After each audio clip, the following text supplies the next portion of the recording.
I'm going to talk about my roommate situation in Australia.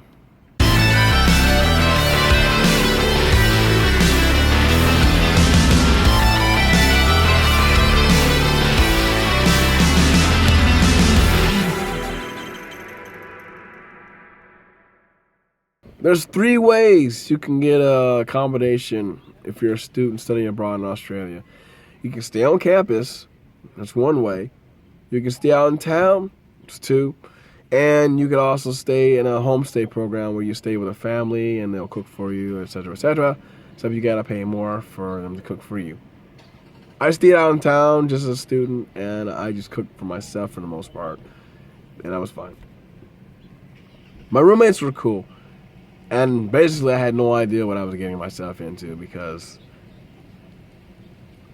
I don't know, for various reasons, but I had heard everybody was cool, but I didn't know like what the ethnic makeup was because I just had no idea. Like, yeah, first of all, I'm going to Australia. I'm going to a place I've never been, and I'm going to live with some people that I've never met for the next 4 or 5 months. Which is fine. I've done that before, and they were very accommodating. The owner of the house, he's an Australian guy.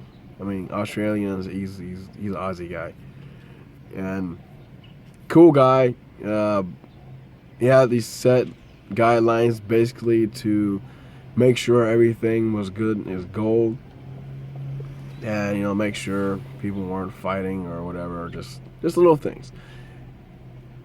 Which is, I kind of adopted a few of those guidelines to bring to my situation now. Because I feel that having roommates should be a democracy. Like, everybody should agree to whatever the terms are set. There's got to be, like, some terms. I've been in situations where it's just like a free-for-all. Like, nobody says anything about anything. It's just like, wait, let's just let shit happen. And then, as a result, there's a falling out, or there's a breach of trust. And to basically wrap up my story, I stayed with a couple of Chinese guys, an Indian chick, and an Aussie guy, and they were all cool. It was very, very cohesive. With the guidelines set. We were very considerate, respectful to each other. There were times where one of the roommates wouldn't do his duties, so that kind of irritated us a little bit. But we worked it out, and it wasn't like a major deal breaker for all of us. But again, it was probably the best roommate experience I've had. There's no doubt in my mind that it didn't help out enhancing my experience while I was there. And for that, I am truly grateful, and I hope he sees this video. I'm going to send it to him. So without further ado, my current situation. So right after I left Australia, I had to go meet with my roommates, my new roommates here.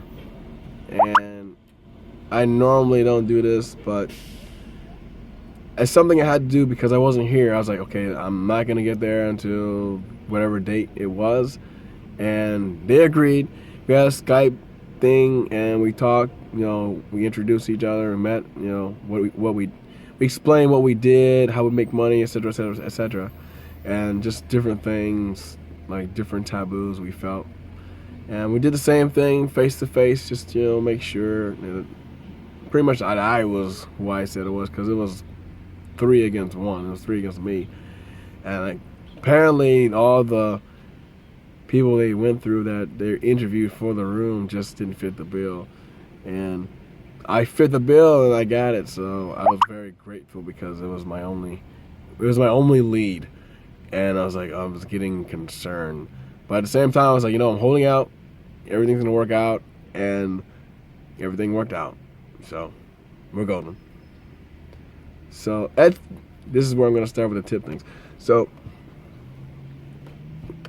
after the interview, basically we asked each other questions, just different things about ourselves, different taboos. And one of the things that came up, and this is where I'll explain like the different tips and advice for being a very great roommate. Number one, be respectful. There's nothing more important than being respectful than being considerate, which basically falls in line with being respectful. Respect people's space, respect people's things, respect people's property.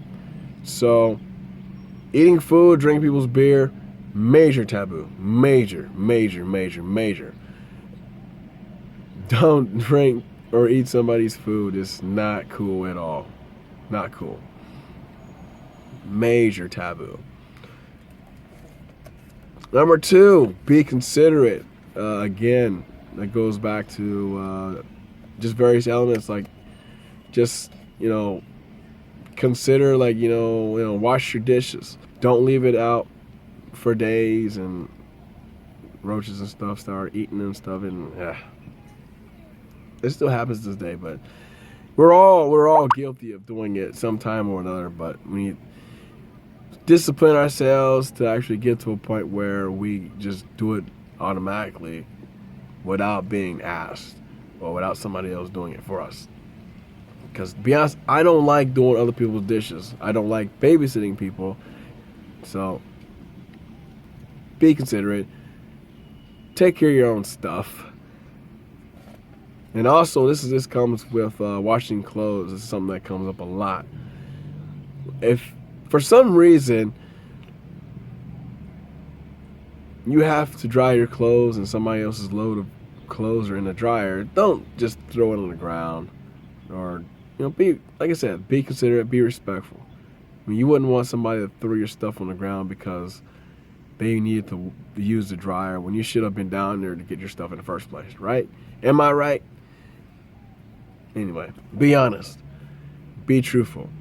First of all, major taboo to steal people's stuff.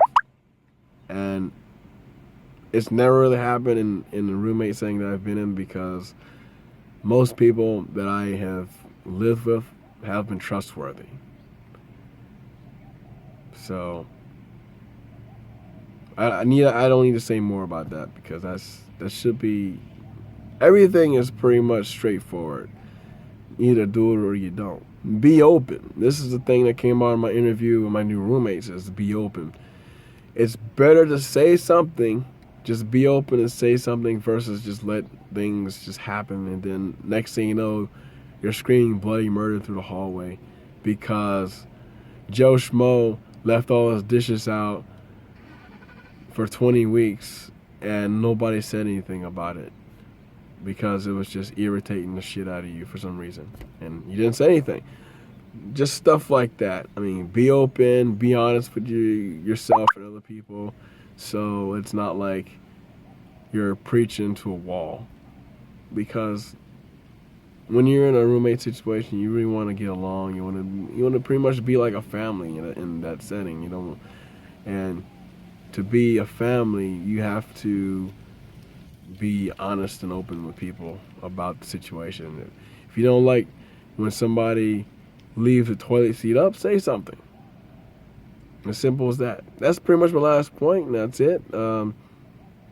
I hope that helps to be a better, disciplined roommate, to be an awesome roommate, in fact. If there's anything you want to add, please add it in the description below. Like and subscribe if you like what you see and hear. Definitely reshare if you think somebody else will benefit from this. And that's about it for me. Thanks for tuning in, everyone. Definitely follow my Twitter, follow my RAUR channel, follow my blog, as well as other things like my Instagram. And stay tuned for more to come, because there's more coming. But anyways, I'm out, everyone. Thanks. It's been real. If you got anything you want to add, like I said, don't hesitate. Add it below in the description. And you can either ask me a question. Actually, ask me like anything. And if it's good enough a question, maybe I'll make a video about it. How about that? Does that work? Anyways, Laters, everyone. Cheers. It's been real. Laters. Peace.